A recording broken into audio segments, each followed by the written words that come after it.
Hello, I'm Andy Burke, and this is a Scottish Football Podcast. All the news, views and analysis you need on Friday the 5th of December.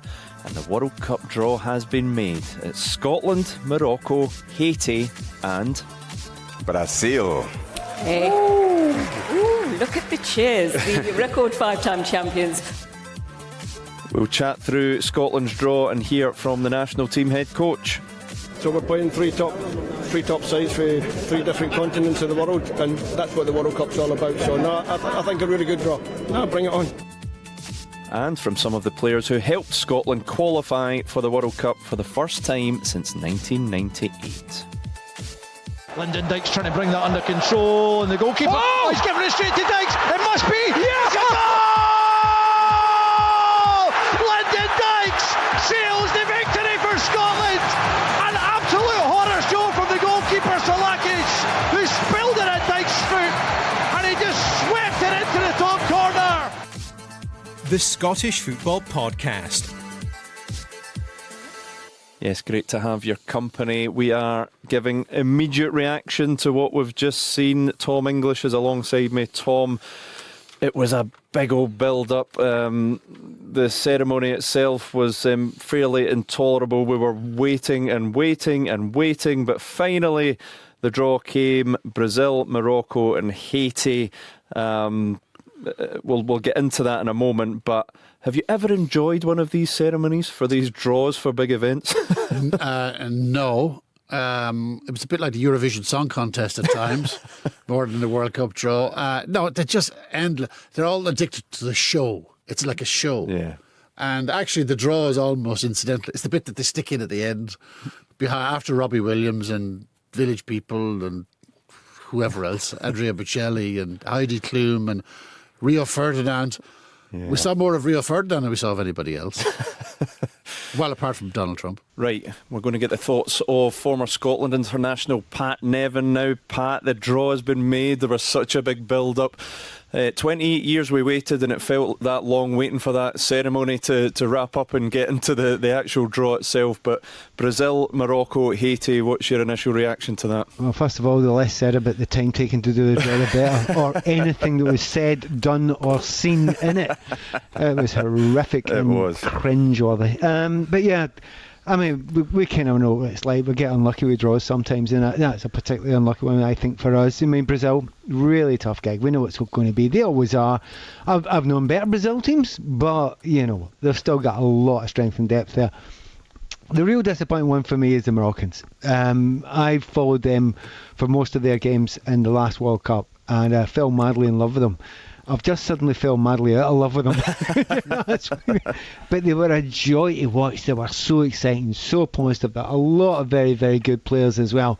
And got all the way to the semi-finals, wasn't it? He could beat with France, I think, in the semi-finals in Qatar. So let's be honest about it. We've picked out a stinker with those two. And of course, we've got Haiti at the end of that. But it is one of those ones we are going to have to be very special to get out of this group. Yeah, Tom, we watched the draw unfold in the radio studio, and your head was in your hands when Scotland got put into Group C. But, you know, it's a tough group. Brazil for the 5th time in 9 World Cups. I mean, it's astonishing, really. But what's your sense? Should we be... I mean, we've got to be excited about it. We're at the World Cup. You know, we've not been there for a long time. Brazil, it's always a bit of magic when you play Brazil, particularly at a World Cup. I'm maybe trying to put a positive spin on it here. No, you are, and you're failing dismally. Look, first of all, brilliant to be there, right? Second of all, I'm looking at the positives here.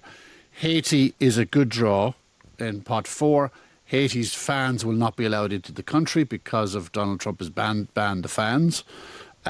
So more tickets on offer for the Tartan Army for that game. So that looks like a 3-pointer.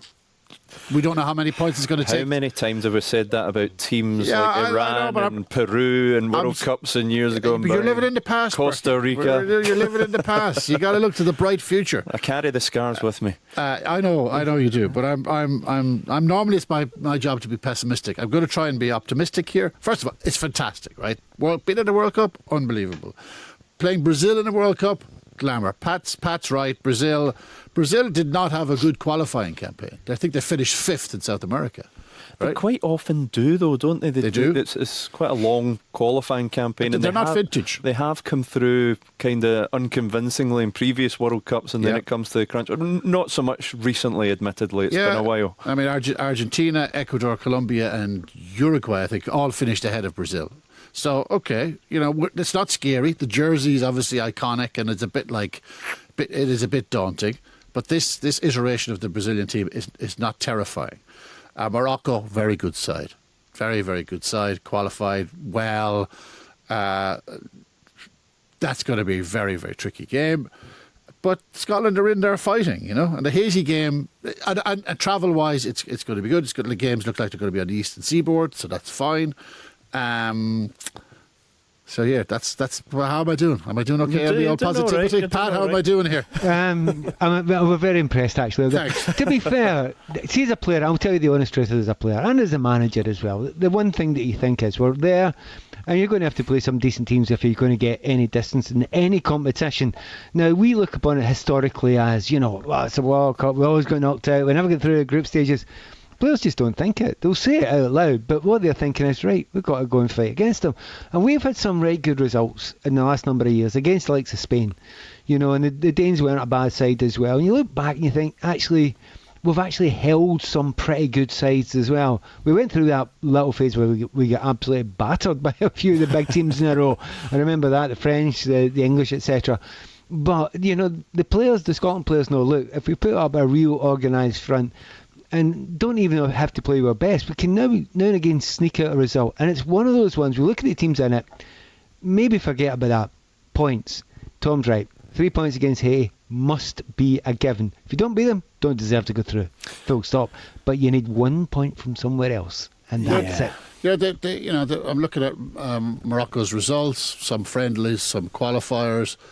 They beat Bahrain 1-0. They beat Congo 1-0. They beat Mozambique 1-0. They beat Benin 1-0. They drew 0-0 with Oman. I've changed my mind. This is a brilliant draw. Absolutely brilliant draw. It's incredible, Pat, that we waited so long, and we've been referring back to France '98 so often, because that's our last experience of the World Cup, and here we are 20 years later playing two of the same teams in the group. You're not really supposed to complain when you play against Brazil, because it's great to play. I mean, it's every Scottish person's second team anyway, so you're going to go to that. And there's usually, the idea is it's always going to be a decent crowd there. It's going to be a great atmosphere. A real shame, at that game against Brazil in France in '98.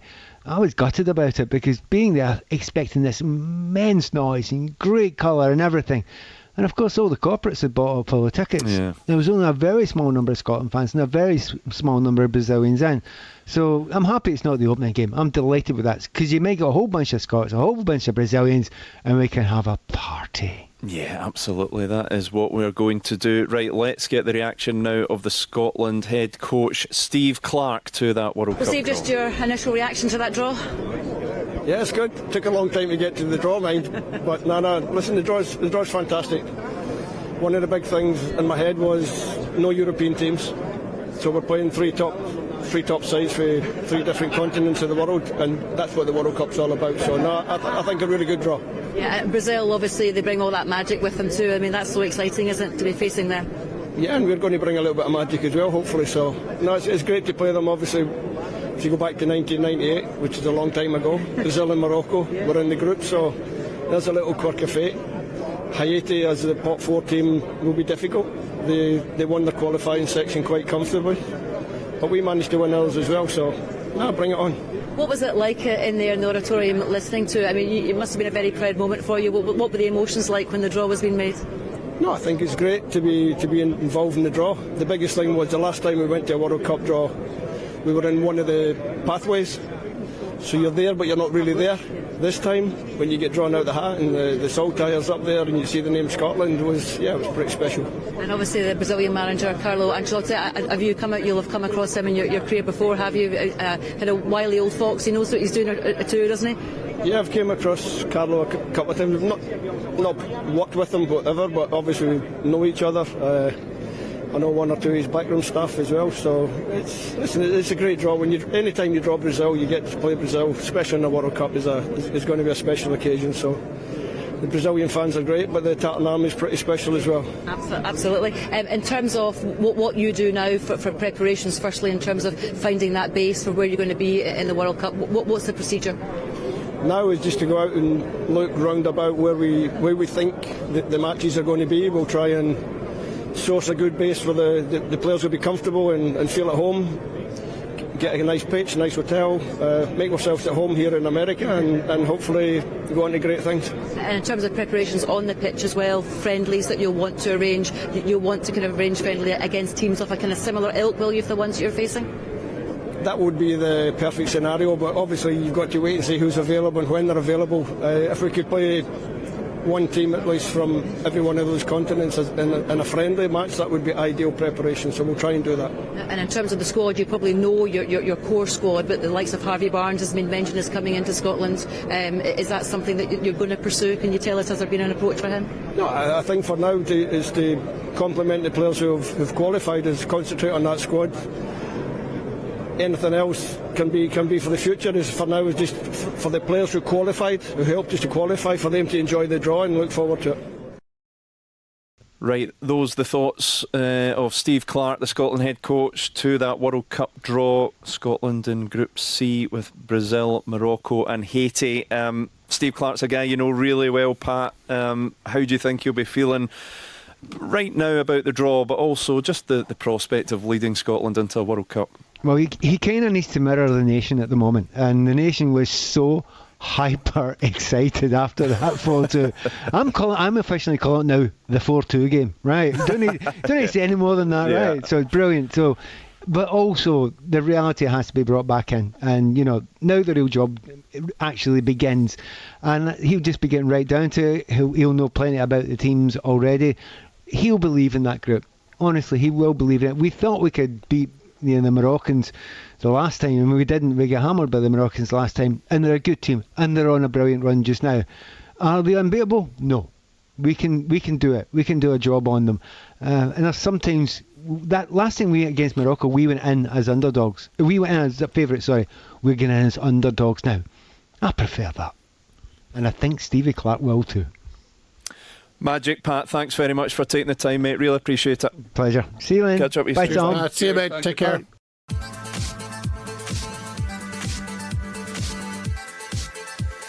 Well, great to get the thoughts of former Scotland international Pat Nevin. Let's get some further reaction now from two men who helped Scotland reach the World Cup finals, Lyndon Dykes and Ryan Christie. They joined Scott Brown and Neil McCann and Jonathan Sutherland on BBC Scotland a little earlier. This time we heard from a great current Scotland player, and I am delighted to say we are joined this evening by Ryan Christie. Ryan, good evening to you. Thanks so much for joining us this evening. Well done to you as well for getting through the World Cup draw. How was that experience overall? I'm lucky they told me it was in my group. I think I'd still be trying to figure it out right now, if not. But yeah, it was brilliant. It's exciting. It was brilliant to see the teams come out, and obviously a tough group, but one we're looking forward to. I'll let Scott Brown and James McFadden have a chat with you in a second. But your thoughts in terms of Brazil, Morocco and Haiti. Does that feel like a group that Scotland can progress from for you? Yeah, 100%. We have to go over there wanting to try and prove a point as well. We're not just there to make up the numbers. We're wanting to go and compete and get through the group phase. Obviously, 2 of the 3 games are going to be massively tough, and even Haiti in itself, nobody gets to a World Cup without being a decent team. So obviously teams we're not used to playing. We've got plenty of time, I'm sure, for the staff to analyse and get to know them a bit better. But yeah, listen, you can't ask for more exciting games. I'm sure me and the rest of the boys are all buzzing for it. I'll let Scott and James ask you a few questions. Scott, anything you'd like to say to Ryan? Get that hat off, Ryan. That's terrible. But, hiya, pal. How are you getting on? No, to be fair, it's a fantastic draw for you, and the main game is going to be Brazil, and I want to know what you're thinking about that. How are you thinking defensively you're going to set up? What position are you going to see yourself in? good question. As far away from their best players as possible, hopefully. Yeah, listen, obviously it's an amazing game. I think I've jinxed this a little bit. I've been telling everyone's been asking me who I wanted. I've been saying Brazil the whole week, and then they came out and I thought, well, maybe I shouldn't be saying that. Yeah, listen, there'll be a tough team. Obviously, like Brazil was like one of my favourite international teams growing up, so it's amazing that hopefully we'll get the chance to, myself to play them next summer. But you need to go into these games trying to number one, prove yourself as a team and try and get a result that can help us to get to the next phase. Ryan, obviously we've been at the last 2 Euros and we've celebrated the fact we've got there. I think we can agree that the performances haven't been at the level that we would have liked, and certainly what we're showing in the qualification. And it's great, we've got to World Cup first time in a long time. How important is it to go? And what can we do different at the World Cup that we haven't been able to manage whilst being in the Euros? Probably head there with a bit more belief. I think it's 2 kind of major tournaments we've gone to now, and like you said, especially the last one, we came away with frustrations, but we also came away with it with a lot more experience. So it's the same kind of core of players that have managed to qualify for this World Cup, and the experience of the last 2 tournaments is definitely going to help us going over to to America to play these big games, and yeah, hopefully we can go this one step further this time. Ryan, there'll be millions of people, you would imagine, in Brazil, Morocco and Haiti right now scouring the internet for recent highlights of Scotland in action. And when they see the goals against Denmark, maybe they'll be shaking in their boots. I sure hope so. I think they'll probably witness the 3 best Scotland goals ever all in the same game. So, yeah, listen, hopefully we can go into that tournament a little bit as kind of the underdogs. I think it suits us. Hopefully, these other teams don't really know what to expect, and we can surprise them a little bit. But like I said, we're looking forward to it, and we're always confident, especially playing these big teams. You put a smile on the entire nation with that epic performance at Hampden Park. I think everybody in the country has been basking in that wonderful feeling since. What has it been like for you? Yeah, unbelievable. I think the thing I've noticed most, that it seemed to kind of, transcend football almost. I've had people messaging me who I know don't watch football in the slightest or have any interest in it, and they've been absolutely buzzing with just the feeling around the country and how amazing a night it was. I think a few of the boys are still just sobering up now, to be honest, for the celebration. Yeah, listen, it was amazing. Obviously, one that goes down in Scotland's history, and obviously very thankful I got to be a part of it. Let's get some more reaction as well from another current Scotland international, one of the heroes of the recent World Cup campaign. Lyndon Dykes is with us right now. Lyndon, thanks for joining us on Sports Scene this evening. You've seen the World Cup draw. Your instant reaction, please. Can't wait for it. It's going to be a very tough group, but now I'm looking forward to it, and I think we can prove a lot of people wrong. Do you see Scotland getting out of this group, Lyndon? I think I know your answer, but Brazil, Morocco, very tough sides. Don't know too much about Haiti, but I'm sure there'll be no pushovers. How confident are you that this will be the first Scotland side to make it out of the group? I'm very confident. Obviously, it's not going to be easy. Massive teams in there. But I believe in my team. I believe in my teammates. We've got the whole nation on our back.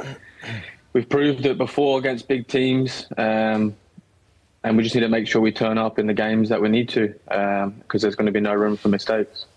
Tell me honestly, when you were watching the draw, Lyndon, were you hoping that Scotland were going to get drawn into another group?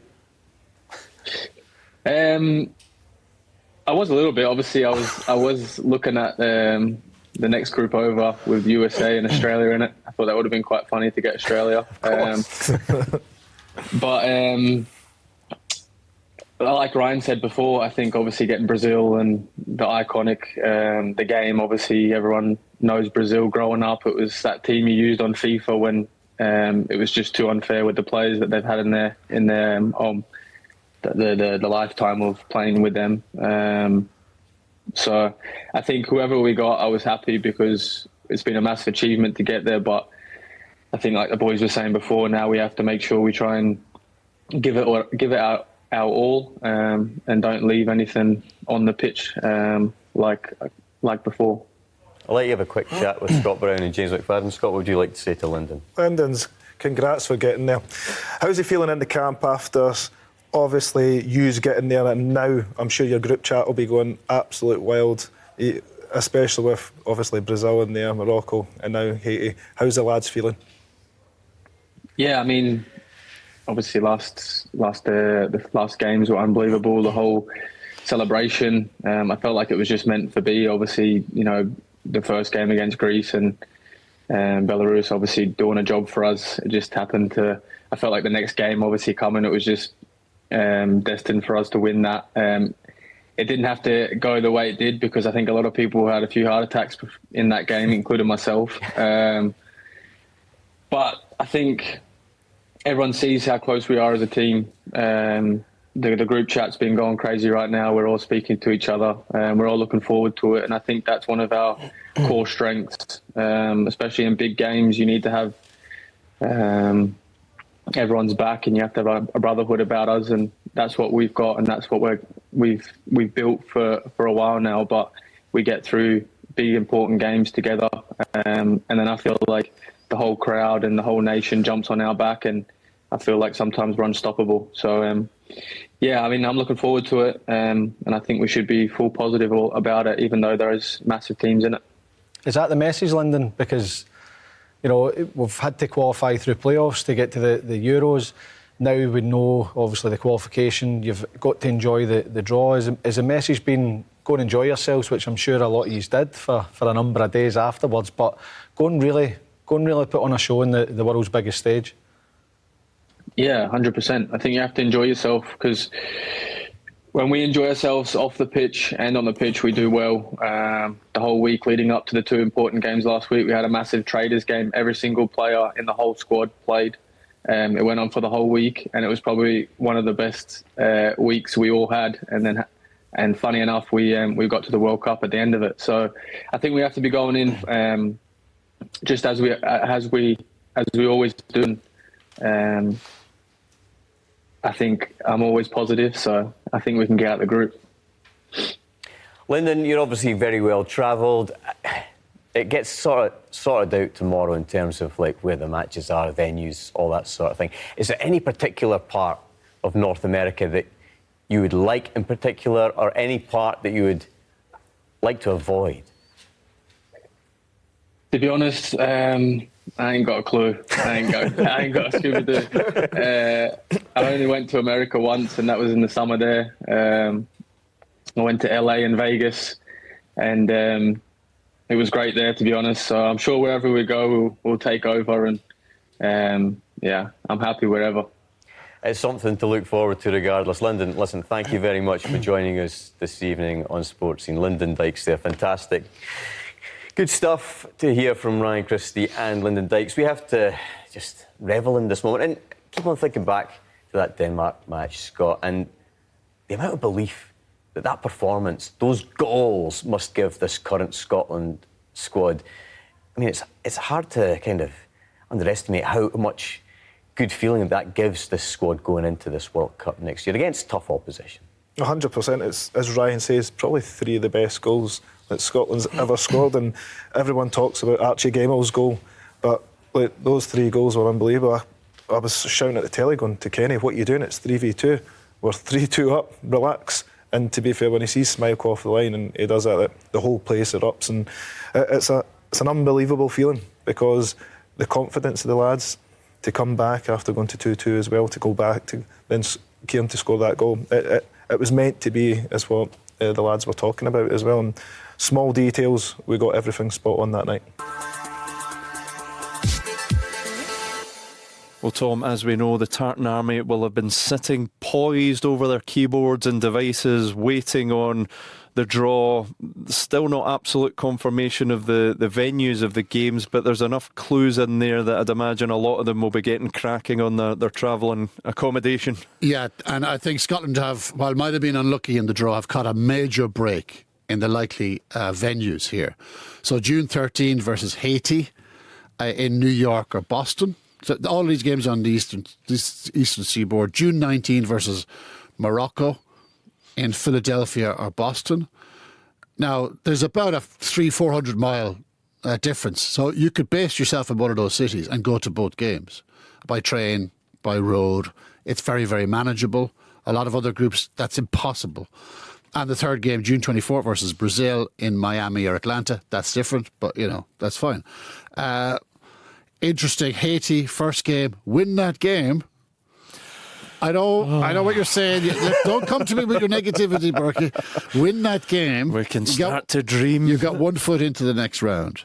Then you got Morocco. I think the flow of games is perfect for Scotland. Yeah, no, as long as they beat Haiti. Yeah. It's like get off to a great start against Haiti. Yeah, the flow is great unless you don't win the first game, and then the flow is terrible. It gets worse and worse. Look, I am presuming that Scotland well, okay, let me rephrase that. I'm very hopeful that Scotland will beat Haiti. We'll have 3 points in the bag going to play against Morocco. You get a point against Morocco, you're into the next round. And the Brazil game is just a lovely little glamorous sideshow. That's the way it's going to happen, Berkey. I never get these things wrong. Yeah, it's. I can't wait. I'm really excited. I know the draw is tough, but just the prospect of being there is so exciting. And you look at the other groups, Tom. I mean, is there some that you're glad maybe Scotland have avoided? Some you maybe thought, well, would have been nice to be popped in there. You look at. I think Scotland, you could argue, is the toughest group.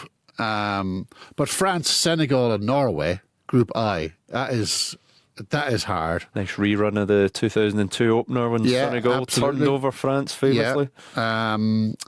Group L, England, Croatia, Ghana. That's not good. I mean, look, you'll expect them to get through it, but it presents certain challenges. Netherlands, Japan, and Tunisia, plus the winner of the playoff Euro B, which could be Ukraine, Sweden, Poland, or Albania. That is tough. That is a tough draw. So there's plenty more that will be looking at it and going, this is tricky. You look at even Group A: Mexico, South Africa, Korea Republic, and the winner of Denmark, Czechia, Republic of Ireland, and North Macedonia. So Scotland can't be the only ones that will be feeling that's tricky. Look, I think it's now. My initial reaction was, "Oh no," and I think the reaction was, "Oh no," because it's a bit samey to 1998. Yeah, I think maybe I don't really feel that. You don't feel that? No, I mean it was 28 years ago. I know it was. I think.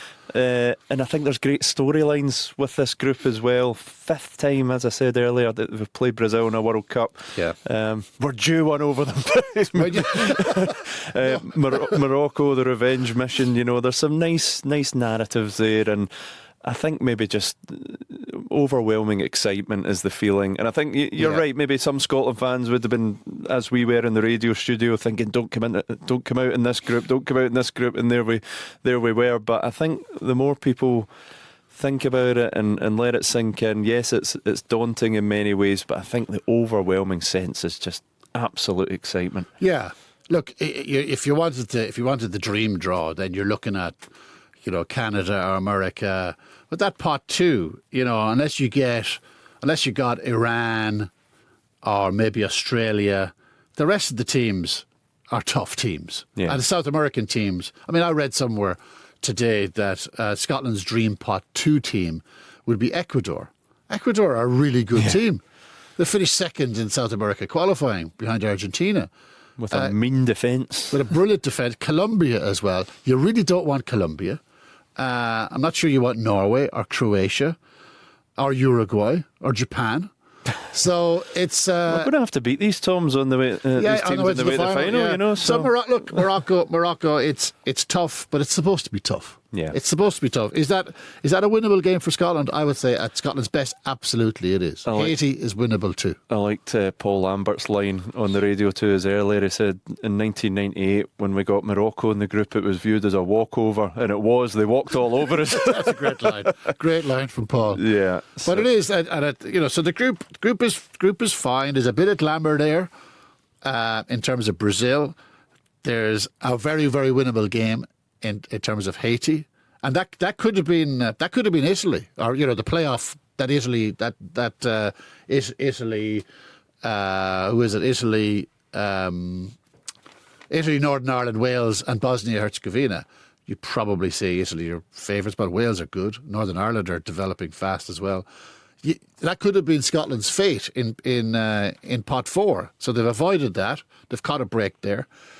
But I think the biggest thing, in terms of the fans, those games, New York, Boston, Philly, the first 2 games, that is a huge deal because it spares them this trauma and the expense of going here, there, and everywhere to follow the team. So that's really good news for them. I'm delighted for the fans. That said, the prices of everything are just going to be jaw-dropping. Yeah, it is going to be a mad scramble for tickets and a lot of saving up to do for the Scotland fans to get out to America, but we know the Tartan Army will be there in their numbers, and the build-up over the next 6 months is just going to be incredible. Scotland will be at the World Cup and they will be playing Brazil, Morocco and Haiti. It's all happening. It is happening. It is for real. Can't wait for it. I'm beside myself, Tom. I'm so excited. I think the internet is about to crash just from the Tartan Army. Can you imagine the amount of Scotland fans? Their fingers dancing across the keyboard. There will be long lost relatives in America getting looked up and phone calls out the blue. Have you got a bed? There'll be people in pubs in Scotland tonight will be suddenly experts on Haiti. They will know everything. Well, great stuff, Tom. Great to get your immediate reaction to the World Cup draw. Great to speak to Pat Nevin and hear from Lyndon, Dykes and Ryan Christie as well. Go to the BBC Sports Scotland website for loads of reaction, analysis, interviews to the World Cup draw, and keep across the podcast. Make sure you subscribe on BBC Sounds and turn on push notifications on your phone. You'll get an alert when every new pod drops. But for now, on this day of the World Cup draw, from Tom and from me, thanks for listening.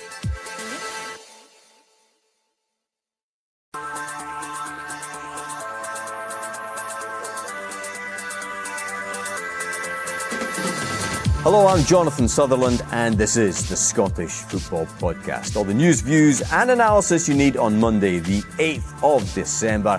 What a weekend for league leaders' Hearts. After a string of frustrating results, they produce a huge result at Celtic Park. The whistle blows, and it's victory for Heart of Midlothian. A monumental result for them. There are also massive wins on Saturday for Rangers, Hibs, St Mirren, Motherwell and Aberdeen, who've now moved into the top half of the table. What a goal that is, Kevin Nisbet, back in form. At the other end of the table, it was more misery for Dundee, Livingston, Kilmarnock and Dundee United. All losing. Are they looking at a season of battling in the basement? We're going through a really difficult period at the moment, and the only way out of it is if we stick together and keep working hard, and hopefully, hopefully we'll be able to come out the other side of it. We'll fill you in on all of the weekend action. The Scottish Football Podcast. I'm delighted to say I'm joined by Neil McCann, that was him just coughing in the background, and Jackie McNamara. We've just finished doing Sunday's sports scene. Whew, what a Sunday it has been. Hearts with that seismic victory against Celtic at Celtic Park. Wilfried Nancy's debut. So much to get through. First and foremost, Neil McCann, this has got to underline Hearts' credentials as title contenders. 3 points clear at the top of the Premiership. Yeah, I think you could have seen them going 3 points clear maybe if results would have gone differently if they hadn't been playing Celtic. The fact they've gone to Celtic Park and beating Celtic back to back now. In different ways in terms of their setup, defensively, their structure, who they chose to nullify, who they chose to leave on the ball. I thought it was a big marker laid down by Derek McInnes and Hearts today. What I would say on the back of that is a lot of people think the bubble's burst because of Hearts' run, not one since the 1st of November, I think, maybe going stretching back somewhere around there. Beat Dundee then. If I'm right, yep. But that's breathed so much life into this title challenge, I think, for a lot of people looking at Hearts, and it might just sway Tony Bloom, all the guys on the board, to think, is this the year we throw some money at it for Hearts? Because I genuinely believe that they'll never get a better chance, because I think Celtic and Rangers will go again quick, and I think this is a year that Hearts should take every advantage and have a real go at it. The team are performing. I think they were brilliant today against, as Jackie will get into it, Wilfried Nancy's change in setup. I think it's not going to catch fire quick, in my opinion. It might do, I might be proved wrong, but I think while they've got that bit of light there and the good feeling, I think Derek McInnes should be up knocking doors. 40 years, Jackie, since any team other than Rangers and Celtic have won the title in Scotland. I feel a bit of deja vu coming on, because I've been uttering those lines a fair bit at the start of the season, not so much in the last month, as Hearts' 8-point lead was reined in by Celtic under Martin O'Neill. Now suddenly here we are, and Celtic losing at home today to Hearts. We'll get into Wilfried Nancy in a moment, but I said at the end of sports scene, this is shaping up to be the most interesting Premiership in decades because of the 40-year thing.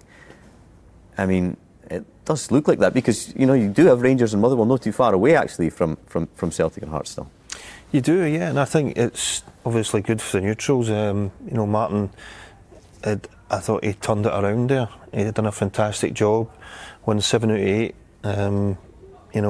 Which is some tough games in there as well, and kept it there. He's simplified it there, and you're thinking there at that point they've caught up with Hearts, they've got a game in hand, and today it's kind of set them back. I think it was quite worrying from a Celtic point of view in terms of the change of shape, change of personnel, putting his stamp on it so early, rather than saying, right, you know what, I'm not want to tweak too many things there. We were talking about it before, when you go into a new job and it's about winning. It's not about passion or all the other cliches and everything else. It's about winning. You need to win. Especially in this football environment. In that football environment, and it's, know what he's saying about the players, and know what he's saying. The players don't like getting spooked. They don't like change at times. Jackie, because before the game, he's doing an interview and he says, "I've not changed too many things." What Martin was doing previously. Yeah. But he did, because it was a stark change.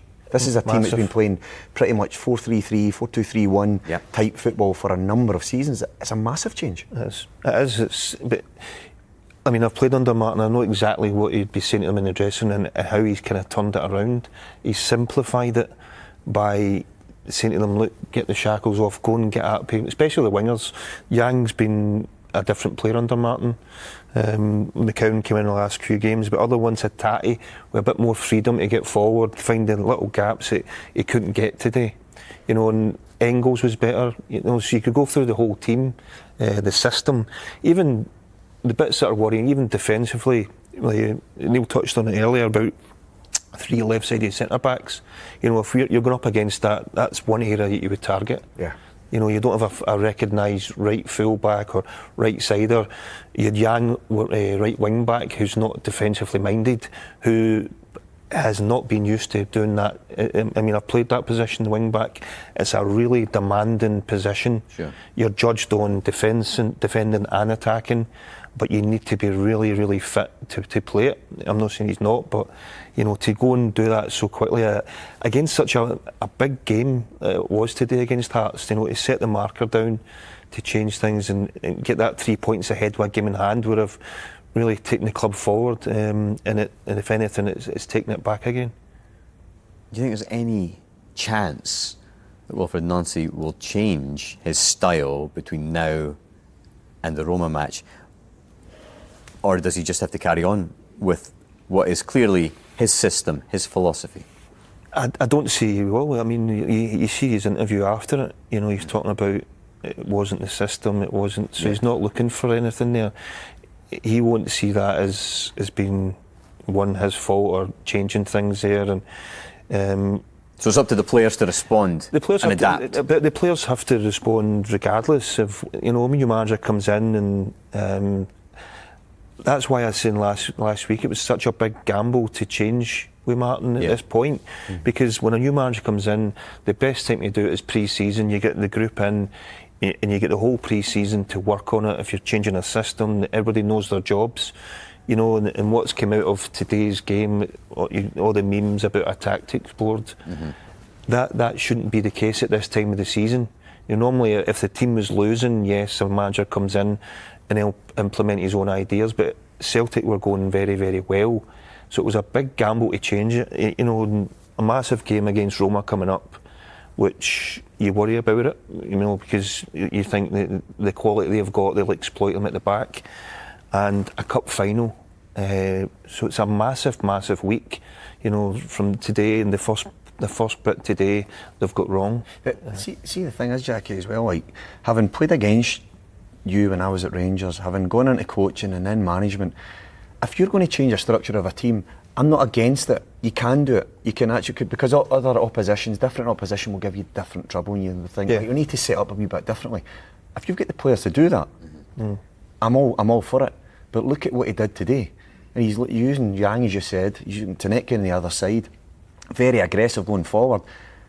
You look at the goal that Braga scores, there's no defensive switch on for me. If I'm sitting next to Jackie now, if he's switching on defensively for a half ball bouncing, whether it's offside or not, he's making contact first, switched on, clearing the lines, dealing with it. Yang's not. Yang's automatically geared a different way. He's wired differently in terms of not responsive. He's reactive rather than proactive. If Alistair Johnson was fit, if Carter Vickers is fit, he's got a really solid three there, and he's got Tierney maybe in the left wing back who could be great at that position. Alistair Johnson, then you've got your Hatates in the middle of the pitch, and maybe a different makeup. But right now, this whole team has been signed, from my opinion, to play a 4-3-3 and in a very structured way. To change it is a huge risk, as you're saying, with these big games coming up, and then the Old Firm just after the New Year as well. Just reading the sort of body language of the Celtic players towards the end of the match today, Jackie, I mean, obviously they were losing, so that doesn't help. But how do you feel that they found this new formation? They'll be frustrated, as I said. Players don't like change. It's especially if it's working. See if it's not working, but it was. They just get into a system there. I thought the difference between Brendan at times there with Martin, Brendan's more more structured. He wants it in a certain way, and he'll do things the way he wants them. They'd be in that position. Martin's more freedom. You can see that in his man management. You can see, that especially the wider ones, because there's a lot of pressure on the wider players to create things, and sometimes you feel before Martin's come in, they're a wee bit scared to take somebody on in case they lose it, or they'll pass it and try and get 5 or 6 passes and it's back to the goalkeeper. Whereas Martin's you can tell he's just turned that around a little bit, get at them, and that's... Do you know that one of the ones you're spot on? One of the main players that's benefited from that type of management is Rio Hatate. Who's we've pinpointed as being this player who's just... He's better arriving, he's better coming from deeper positions and running past people. Whereas today, as you said, he's been deployed in a different position. And I think it looked alien to him. I think he got man-marked clearly from Derek McInnes. Mike got into that in a wee minute in terms of it was a real big decision from Derek to sacrifice McEntee to go and do a job on him. But he never ever looked happy. I think in the last few weeks under Martin, as you said, that wee bit of freedom just to go and run beyond the striker, he looked reinvigorated. It was as if Hatate was back because he's a top player.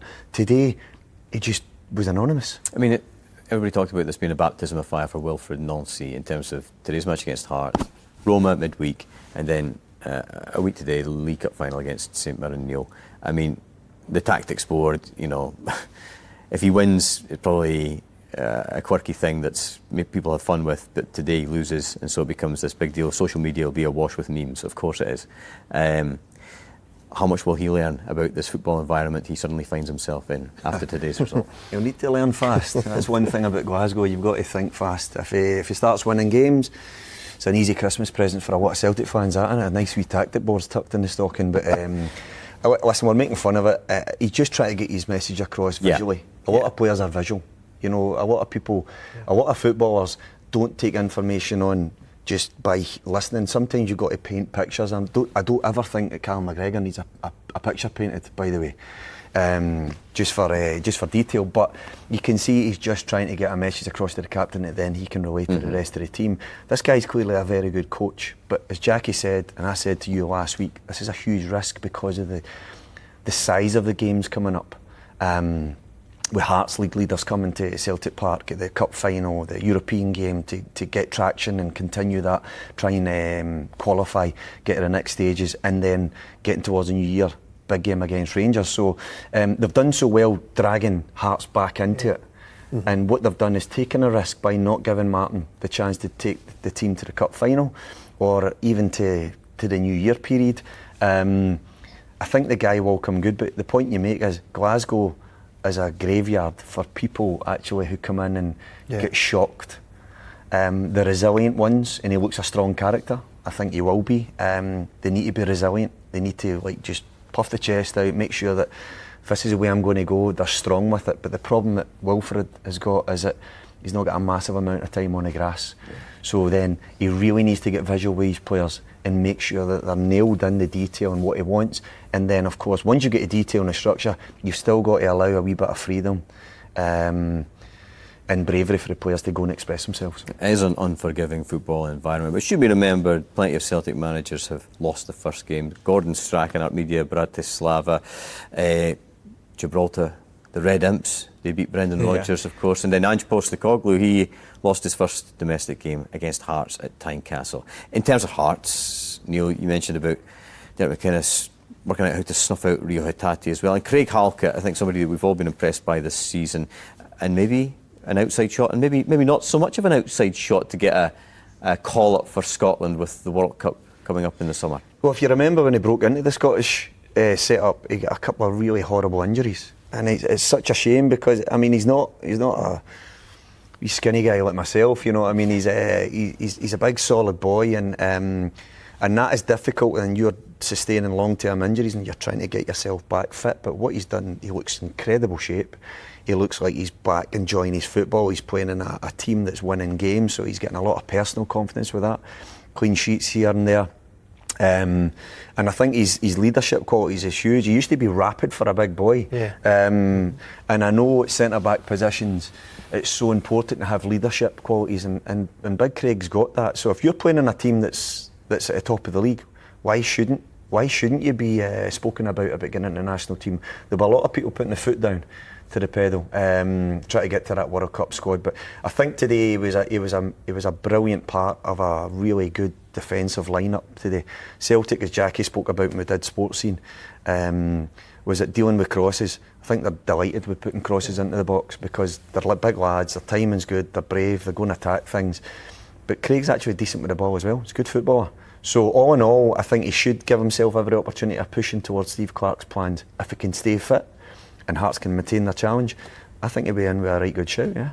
We've spoken a lot about Celtic Hearts. Make no apologies for that because it was a huge, huge match. But in terms of the rest of the weekend, lots of great football to enjoy as well. Jackie, sometimes we focus on the negatives so much because sometimes they're the juicier talking points, let's be honest. But some of the football on display this weekend, and I mentioned Motherwell, right end of the table, scoring some wonderful goals. Hibs the same. Kieran Bowie's goals, fantastic. Another definite Scotland squad contender come the summer. And Aberdeen as well, they really have found a resurgence, haven't they? With that, another fantastic victory, 3-1 against Dundee. Yeah, they have. I think he was under a bit of pressure a couple of months back and changed his shape. And I think they've been on a fantastic run. They're not leaking goals. They've been defensively sound and getting results that he wasn't getting. And I think they've really turned the corner, Aberdeen.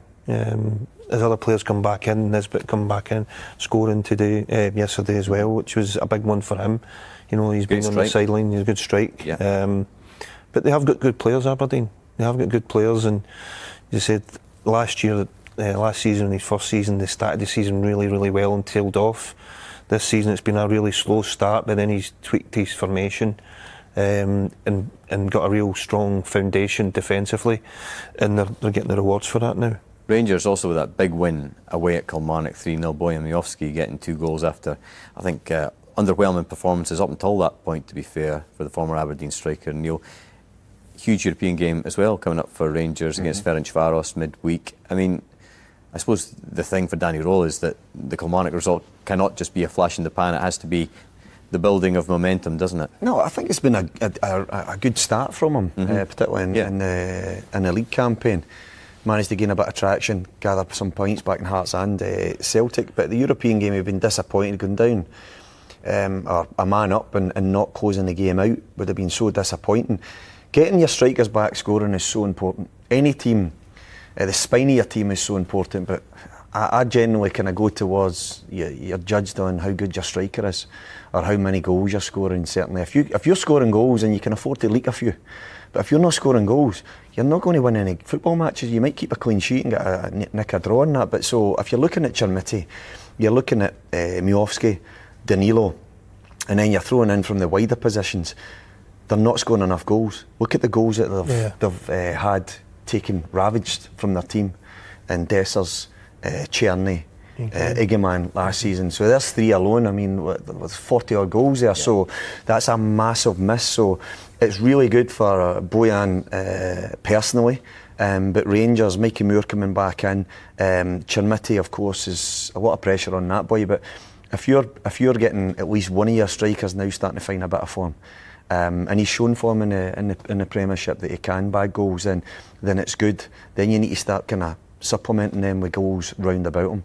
Plus the fact, nice clean sheet against Kilmarnock as well. So all in all, it was a really big win at Kilmarnock, but he's got to keep it going. He's got to search for better performances as well as wins. Wins are the most important, bar none. But if you can start to put a bit of style on, a bit of gloss, clean sheets, scoring goals, great, things will start to move. Bottom half of the table, obviously well documented. Livingston have been struggling. Kilmarnock, we spoke about them on Sports Scene this evening. Jackie, 9 matches without a victory. We saw Stuart Kettlewell getting sent off as well. Clearly hugely frustrated right now. Dundee United, interesting as well. One of your former clubs. 6 games without a win now for Dundee United, losing to St Mirren at the weekend. What do you make of that? I mean, are they destined for bottom half of the table this season, or do you think they'll just it's just a blip? I think they started well in the season, and it seems to have drifted off a little bit. You know, don't have that many injuries, but you know they've not been keeping clean sheets either. I think at the start they would maybe nick out the odd goal here, but just now they look a wee bit fragile at the back, and then not taking the chances.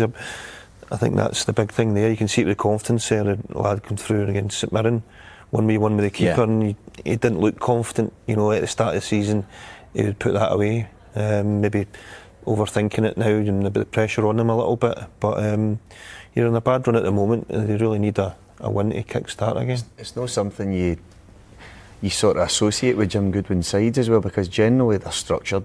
They're resolute in terms of how he wants to play, very kind of organised, but I think defensively they've been all over the place. The centre-backs making bad decisions, never mind talking about the goalkeepers again. Goalkeeper, Saturday, a real bad mistake. So if I mean, as a manager you can't legislate for that, because I've no doubt that Jim's still putting in the work, but they're making such bad mistakes defensively, that's a concern. We're almost out of time. Just finally, the thoughts occurred to me. I was just going to ask you, Jackie, do you still think Celtic will win the title this season? I do, yeah. I think a bit less confident after the last game. Just you know, I think what you're seeing there, it is a worry. I'm not going to dress it up. You know, the formation, we've seen it. The guys come in at Man United, Amarin changing that. They stick to the system. This is why we're doing it. But I just think they're, as I said, in the back of Martin coming there, there's a lot of things there it's a worry. You know, because pre-season you're doing that and you're implementing your ideas, everybody knows their jobs. When you're coming in halfway through, you don't have, as Neil said, you don't have time in the grass to go and work on things. It's, you know, the weekend, the midweek, weekend, you're game after game, you don't have a lot of minutes to do that, and to ask players who don't like change and they're a little bit spooked, you know, you've seen it in the Hearts game, how many players were uncomfortable with the new set, how we wanted to do things or where they should be, getting in each other's way. Negrin getting in Yang's way in the first half. He kept going into Yang's position. Was Negrin earlier on in the season was maybe playing more advanced on the right. So suddenly but that takes time to put your ideas across. I'm not saying it won't happen, but it's, do you get the time? Do you know what makes it so exciting, Jonathan? You spoke about it at the start. It used to be if Celtic are still favourites in my opinion. Mm-hmm. But Hearts are right there. And I think they proved that again at Celtic Park. It's not just, it used to worry about Rangers and Celtic, and the odd wee result. There's now Motherwell, who are looking great. Yeah. They've got Hibs, a real dangerous side. Aberdeen are now a wee bit resurgent. Yeah. And you've got Rangers and Hearts picking away at Celtic. So what Jackie's talking about is absolutely spot on. There's no guarantees that it's going to catch fire. There's so many teams now that it's not a foregone conclusion. You're just going to go there and pick up points, and that's what's going to make this title race, I think, go all the way. It is absolutely brilliant. Neil, Jackie, thank you very much indeed. Thank you for listening as well. Remember, we're here with new episodes of the Scottish Football Podcast bright and early every day. Make sure you don't miss out. Subscribe on BBC Sounds and have push notifications turned on in your phone. Scottish football, the gift that keeps on giving. Thanks for listening. For everything you need to know about your team this season, download the BBC Sport app. All the latest news, goal updates, stats and scores, and insight and analysis. Just select your club to get the biggest stories and best content at your fingertips. What a result. Download the BBC Sport app for everything you need to know about your team this season.